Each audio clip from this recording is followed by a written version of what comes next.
I always thought sleep was the safest place to hide from the world, until I saw the footage. The researchers at the clinic told me I'd be helping them understand insomnia, but the real nightmares began when I woke up strapped to a hospital bed, my mind foggy and my wrists sore. They gathered around a monitor, faces pale, and when they pressed play, I saw myself on the screen, wandering down unfamiliar hallways I didn't recognize. The timestamp jumped back and forth, blurring nights together, but every time, I was moving with a purpose, toward doors labeled with numbers I'd never seen.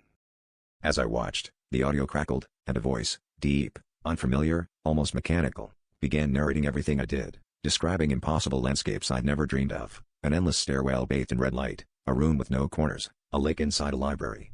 The researchers looked as confused as I felt, whispering to each other, jotting frantic notes, but no one stopped the tape. The voice spoke in detail about things I couldn't possibly know, referencing events from my childhood I'd never told anyone, and at one point, it addressed me directly, calling me by a name I'd never heard before. On the third night's footage, I watched myself stop in front of an unmarked metal door. The voice said, "You're almost there. You'll remember soon." My body hesitated, trembling, before I pressed my palm to a keypad and the door slid open, into nothing but dark. The camera's night vision flickered, and for a split second, a tall shadow stepped up behind me, its face blurred and shifting, but unmistakably human. I jerked awake in the clinic, heart pounding, and the researchers were gone. Only the monitor remained, playing the footage on loop. The voice echoed through the empty room, "You can't wake up until you finish what you started."